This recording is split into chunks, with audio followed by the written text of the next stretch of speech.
Assalamualaikum warahmatullahi wabarakatuh. Mari kita lanjutkan pelajaran kita dalam kitab An-Nasaih ad-Diniyah wal Wasaya al-Imaniyah lil Habib Abdullah bin Alawi al-Haddad rahimahullah. Hadirin sekalian, selanjutnya dalam pembahasan kitab Nasaih ad-Diniyah, kita masih dalam mendeteksi dan mengetahui bagaimana cara mengetahui daripada ciri-ciri hati yang lalai, supaya kita terhindar darinya, supaya kita jangan termasuk golongan orang-orang yang lalai hati kita. Sebab kenapa orang yang lalai? Wala takum minal ghafilin, kata Allah di dalam Al-Quran, dan janganlah kalian menjadi orang yang lalai. Nah, orang yang lalai itu apa kemarin dikatakan? Orang yang tidak mau mengingat Allah, orang yang tidak mau mentadaburkan, memahami ayat-ayat Allah atau firman-firman Allah Subhanahu wa ta'ala.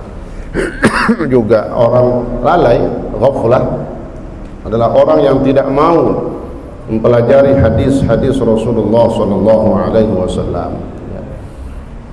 Selanjutnya, wa minal ghaflah, juga termasuk kelalaian, alla yukthira dzikral mauti wa ma ba'dahu min umuril akhirah.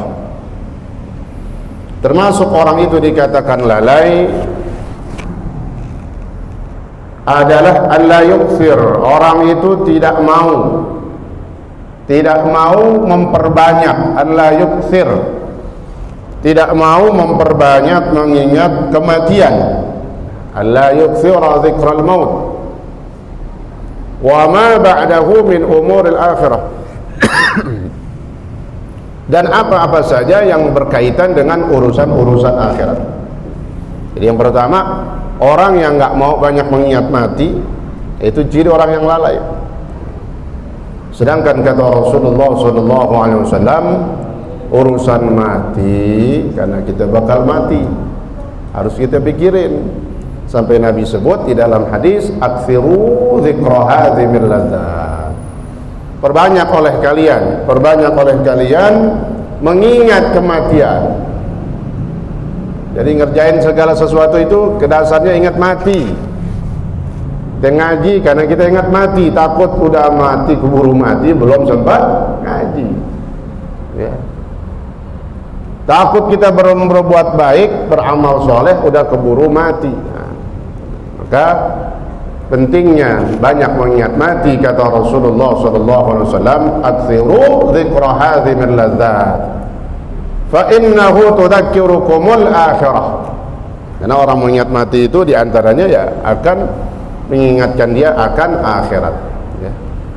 Jadi bagaimana cara kita mengingat mati? Inilah kata ulama di dalam kitab Fawaidul Mukhtarah, disebutkan di antara ciri orang itu mengingat mati adalah duduk di majelis ilmu.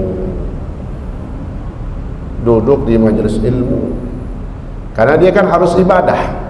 Ibadah kita wajib, wa ma khalaqatul jinna wal insa illa liya'budun. Selain ibadah itu, ibadah harus didasari dengan ilmu. Jadi apa artinya ntar ibadah doang? Ya, memang ciri orang itu mengingat mati banyak ibadahnya, tapi ibadah yang diiringi dengan ilmu, khususnya ilmu agama, ilmu yang berkaitan dengan ibadah kita.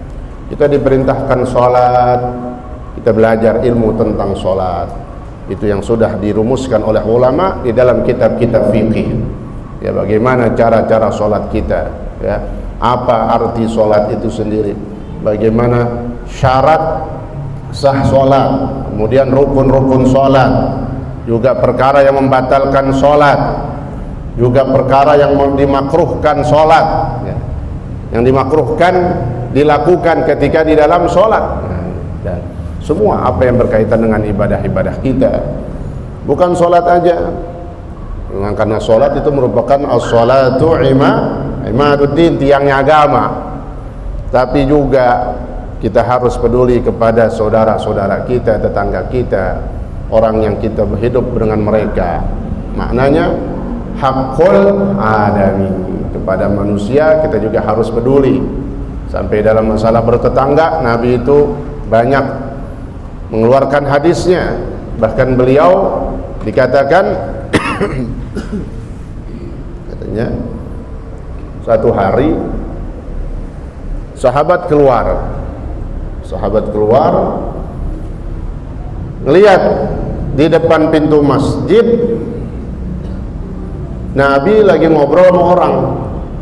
Sahabat keluar, begitu lihat di depan pintu masjid, ini sahabat ngelihat Rasulullah lagi ngobrol lama banget. Tulul kalam, panjang omongannya, lama banget. Begitu selesai, orang itu pulang, ini sahabat ketemu Nabi. Lalu kata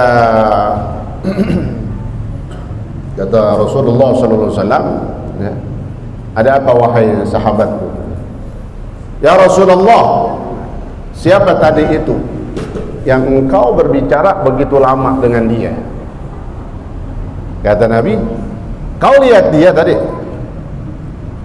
Sebab yang datang tadi itu Jibril, tapi dalam bentuk seorang pemuda, jadi dalam bentuk manusia. Ya. Kata Nabi, kau lihat orang tadi? Iya, saya lihat. Oh, iya.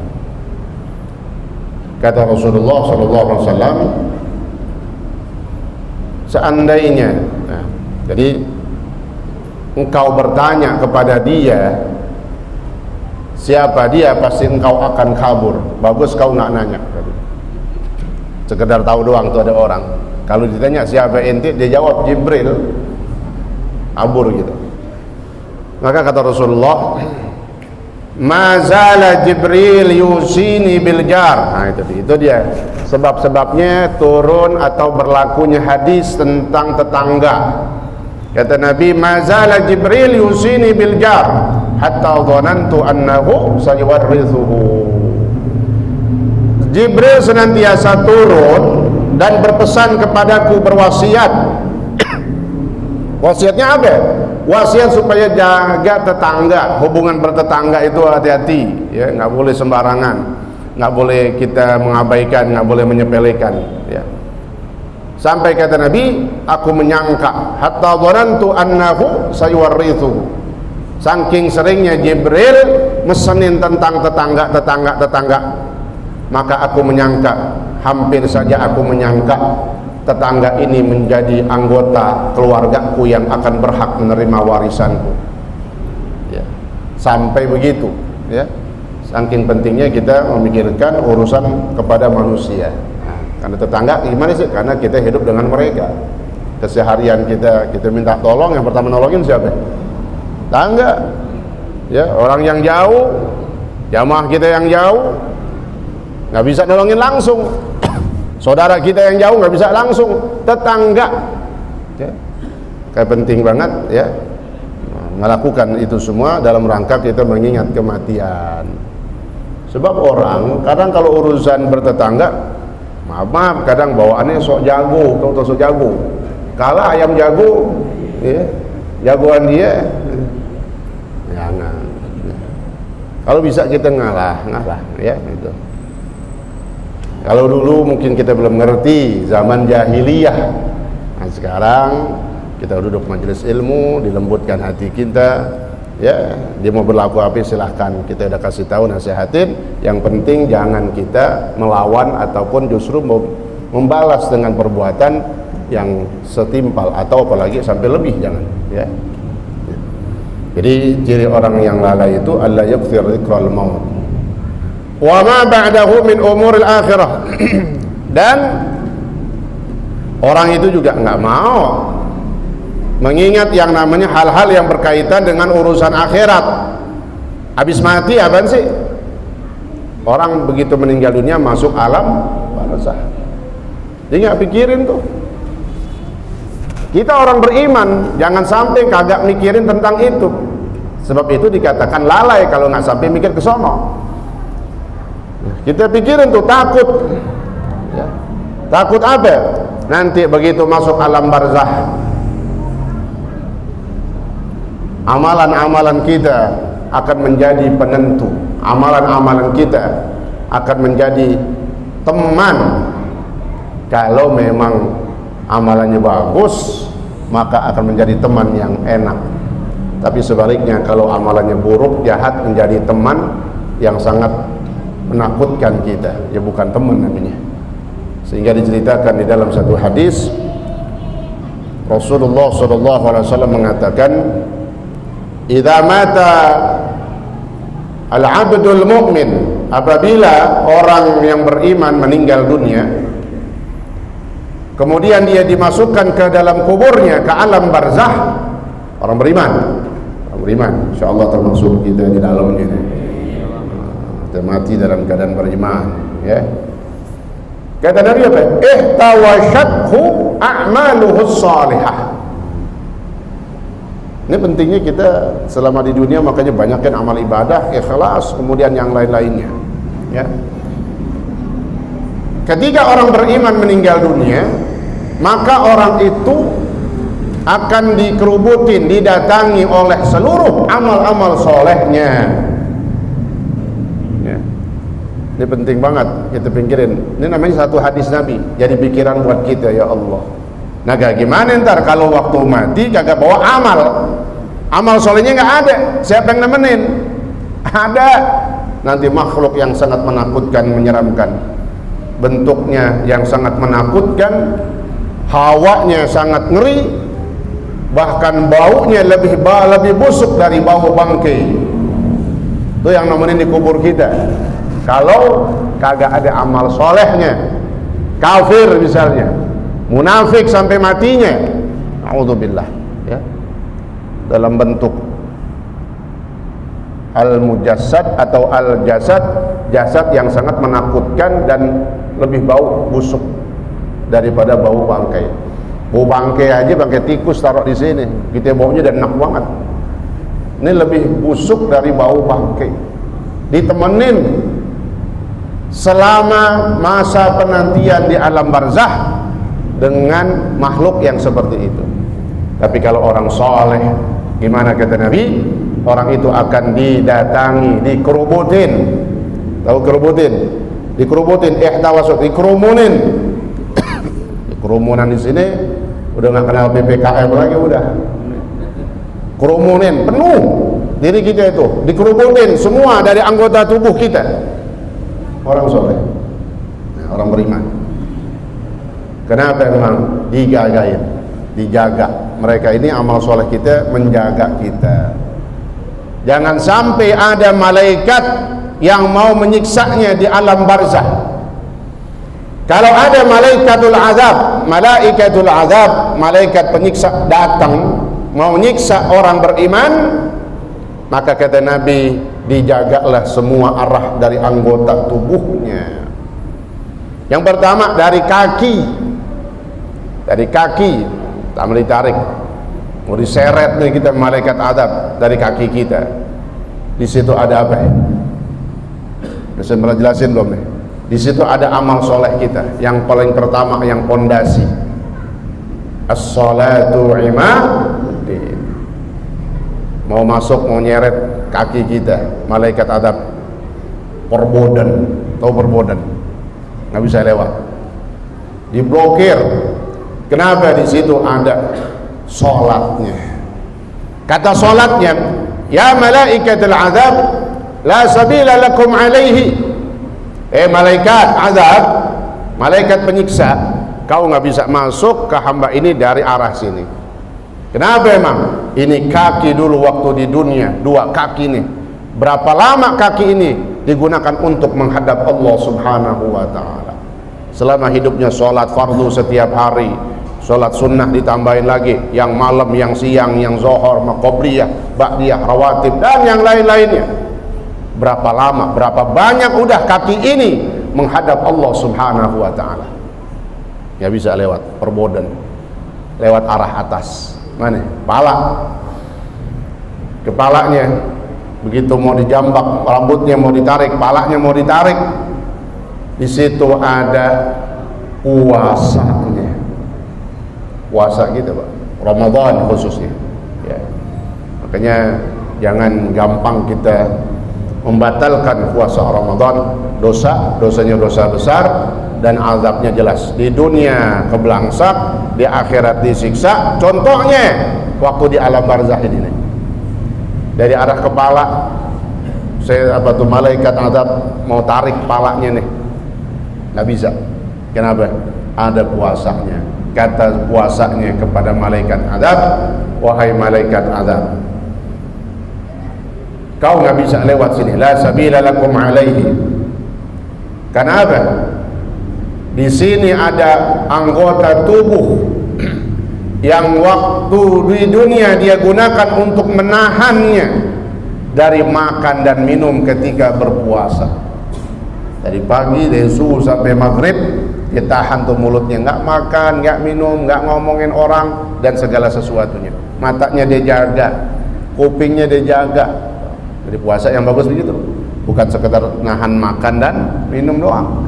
Matanya dijaga juga, mulutnya juga dijaga dari ngomongin orang, telinganya juga dijaga dari mendengarkan sesuatu yang nggak ada manfaatnya. Jangan, nggak bisa lewat. Pala, kaki dan nggak bisa. Dari mana? Dari arah depan datang itu malaikat azab. Di situ ada haji, umroh dan jihadnya. Jihad, apa jihad? Kesungguhan. Jihad itu maknanya sungguh-sungguh di dalam setiap ibadahnya. Perangnya di sini ada jihadnya, ada mujahadahnya. Jadi jihad jangan cuma diartiin perang, ya. Jihad itu ya kita sampai mati berjihad ini, bersungguh-sungguh melawan apa? Hawa nafsu. Karena jihad yang paling besar, perang yang paling besar itu melawan hawa nafsu. Pulang dari perang, salah satu perang besar, perang Badar kalau nggak salah itu.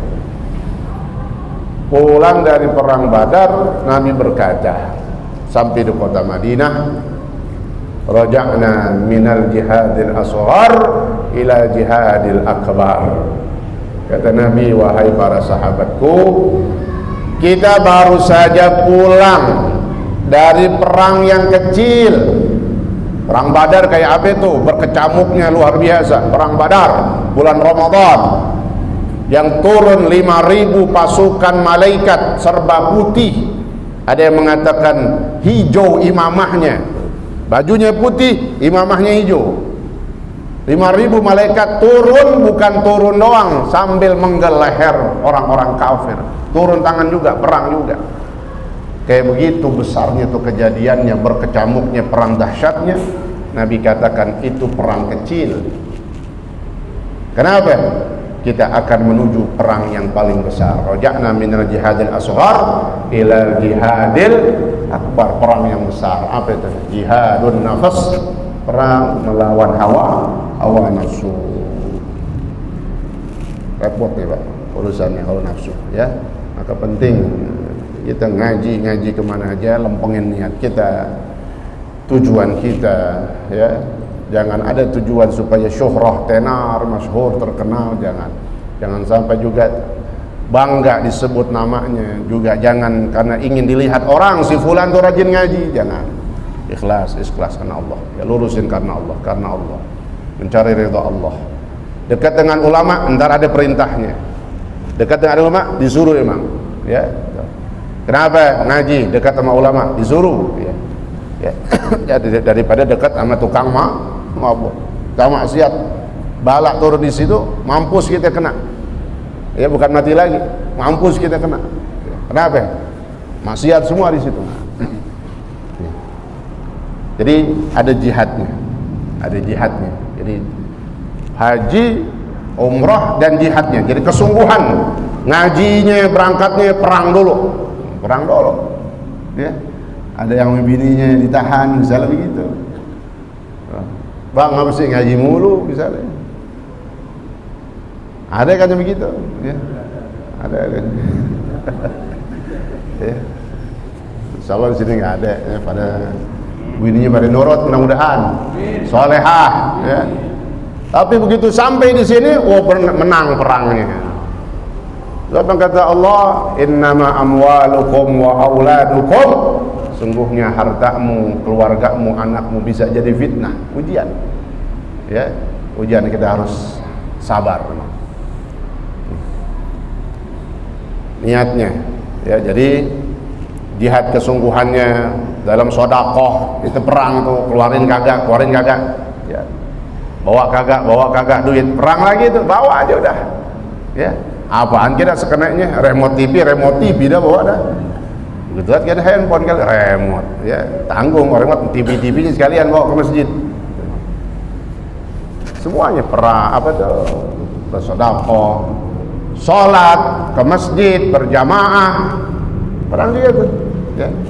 Jamaah kagak, sedekah kagak, silaturahim kagak, sambung kagak. Nah, terus ketika dia bisa kalahkan hawa nafsunya, maka menanglah dia. Insyaallah, mudah-mudahan kita bisa menjaga diri kita dengan bisa menaklukkan dan menundukkan hawa nafsu kita. Wa ahwali sa'adah, orang yang lalai juga orang itu belum selesai tadi, itu terakhir malaikat azab datang dari tangannya. Di tangannya, dari arah tangan kanan kiri nggak bisa juga. Kenapa? Ada sodakohnya. Kata sedekah, kam min sadaqatin kharajat min tilkal yadain, berapa banyak sedekah keluar dari tangan ini. Subhanallah. Ya, insyaallah mudah-mudahan terus kita jaga ibadah kita, ngaji kita, hati kita, ya, mudah-mudahan kita minta terus. Makanya kepada Allah ada doa itu, ya muqallibal qulub tsabbit qalbi ala dinik. Jadi kita udah lurus terus insyaallah mudah-mudahan. Tapi tetap kita minta sama Allah, ya muqallibal qulub, wahai zat yang maha membolak-balikan hati, tsabbit qalbi, tetapkan hatiku, wa tsabbit qalbi ala dinik, dalam agamamu dan ketaatan kepadamu. Wa ahwali ahli sa'adah, dan orang yang lalai juga orang yang tidak mau mengingat, ya. Ingat apa? Keadaan-keadaan orang yang beruntung. Tadi itu contohnya, kalau orang beriman beruntung di akhiratnya. Pos pertama khususnya di kuburan, alam barzah itu pos pertama. Ya. Wa ahli syaqawah, mikirin juga, sebab ada orang-orang yang merugi. Tuh tadi orang kafir, orang munafik, ya, ditanya nggak bisa jawab. Bahkan ketika ditanya madinuka, dia agamanya apa sekarang? Yahudi, Nasrani, Majusi, dan macam-macam. Nanti di akhirat nggak bisa jawab. Dia nggak bisa jawab, agamaku Kristen misalnya, nggak bisa. Kenapa? Inna dina indallahil Islam. Dia jawab cuma dua modelnya, kata Nabi.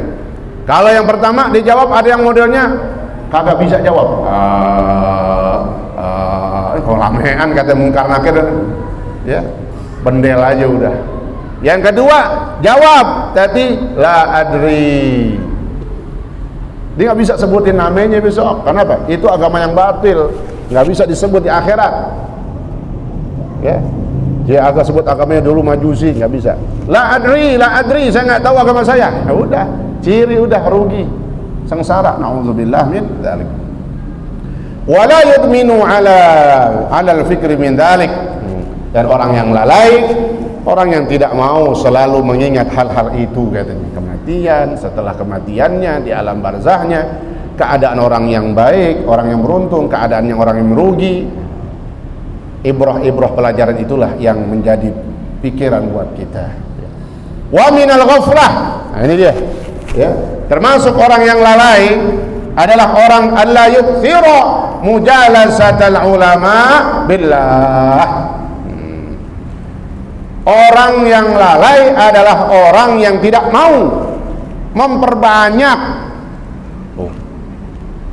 apa? Duduk bersama para ulama billah. Ulama-ulama yang berdakwahnya, jihadnya karena Allah, bukan karena materi, bukan karena uang, bukan karena jabatan, pangkat, karena Allah. Nih, duduk bersama ulama-ulama yang seperti ini. Bahkan kalau kita lihat kalimatnya disuruh banyakin, ya, duduk bersama ulama. Kenapa? Banyak keistimewaannya. Insyaallah hati kita akan lembut. Insyaallah hati kita akan mendapatkan siraman rohani. Roh kita ini akan disiram. Berarti kan kalau berarti pemahamannya disiram bisa kering. Kapan kering? Kalau nggak duduk sama ulama, nggak duduk di majelis ilmu. Nah, ini, ya. Ini harapan kita duduk di sini juga sebagai pengobat hati kita, ya, penyejuk hati kita, siraman rohani buat kita. Bisa belum? Belum. Ini bunyi sate nih kemarin nih. Awal di sate pegang agak. Nah, Linda di gembor-gemborin mulu. Kawan-kawan kirimin kayak satenya. Baunya dari kemarin. Tapi Pak, orang masak itu juga, pernah saya bahas ya. Kita bertetangga, masak sate, bakar sate, manggang sate lagi lebaran haji. Harus tahu tetangga, jangan baunya doang dikasih. Tadi ngarep-ngarep, paling ntar dibawain sampai seharian. Ada hak tetangga, tangga masjid, ya, dia bawa kemarin, baunya kemarin, ya.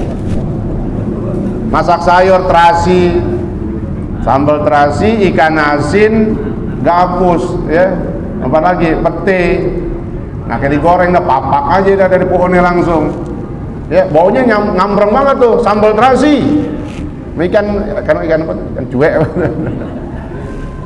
Kirimin dah, kenapa? Nih yang tadi gua masak nih. Ya, itu hak bertetangga. Ini saya belum. Kirain aja. Jadi disuruh bukan sekali dua kali dekat sama ulama, ayyukthir, banyakin, ya.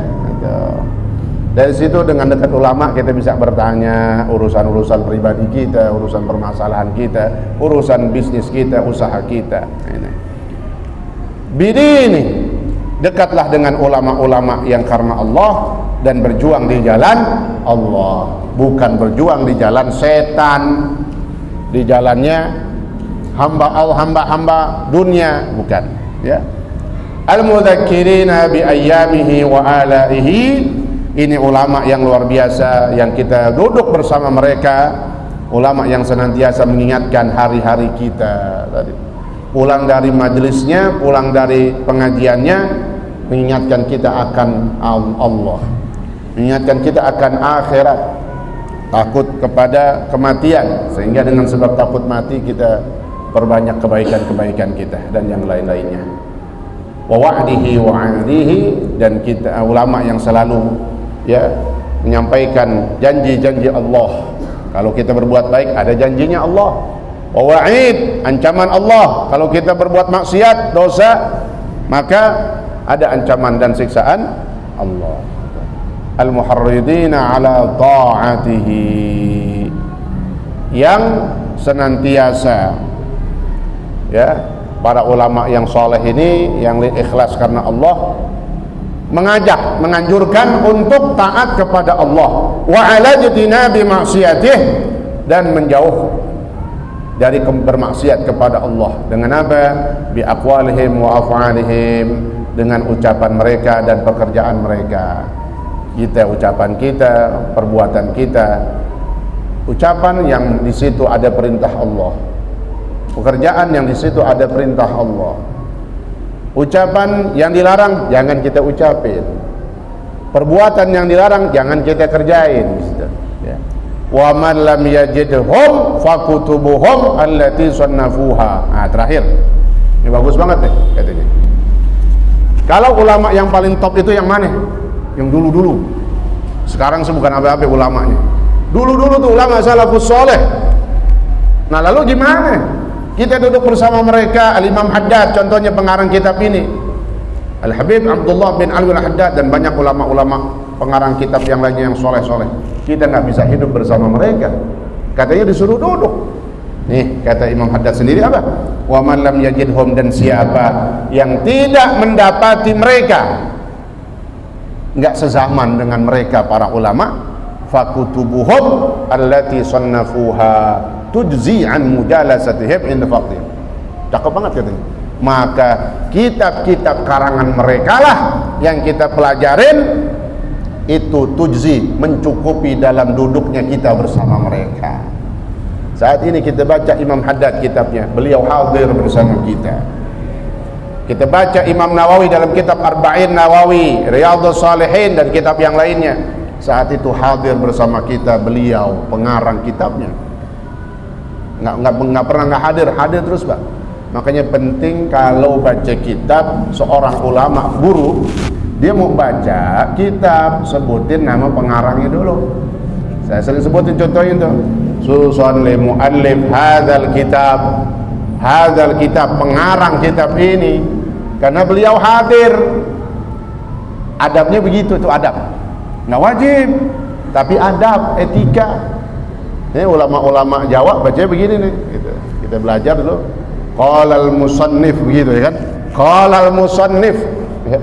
Musannif bukan nama orang, pengarang kitab.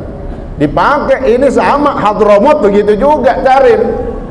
Qalal muallif, sama. Jadi yang cakep-cakep kita pakai, kita contoh. Apa? Oh, udah keren apaan? Ya, gitu. Jadi kata Imam Haddad, kalau kita nggak bisa mendapati zaman para ulama salafus saleh, cukup kita belajar kitab beliau, tujzi an mujalasatihim. Cukup itu dikatakan berarti sama kita duduk bersama mereka. Alhamdulillah. Sekarang kita duduk bersama mereka dengan kitab-kitab karangan para ulama. Insya Allah di akhirat begitu kita meninggal, roh kita disambut sama roh guru-guru kita. Amin ya rabbal alamin. Al-Fatihah. A'udzubillahi minasyaitonir rajim. Bismillahirrahmanirrahim. Alhamdulillahirabbil alamin, arrahmanir rahim, maliki yaumiddin. Iyyaka na'budu wa iyyaka nasta'in. Ihdinas siratal mustaqim, siratal ladzina an'amta 'alaihim ghairil maghdubi 'alaihim waladdallin. Amin. Bismillahirrahmanirrahim. Alhamdulillahirabbil alamin. اللهم صل وسلم وبارك على سيدنا محمد وعلى ال سيدنا محمد. اللهم ربنا انفعنا بما علمتنا وعلمنا ما ينفعنا وزدنا علما والحمد لله على كل حال برحمتك يا ارحم الراحمين. اللهم اغننا بالعلم وزينا بالحلم واكرمنا بالتقوى وجملنا بالعافيه برحمتك يا ارحم الراحمين. صلى الله على سيدنا محمد وعلى اله وصحبه وسلم. الحمد لله رب العالمين. السلام عليكم ورحمه الله وبركاته.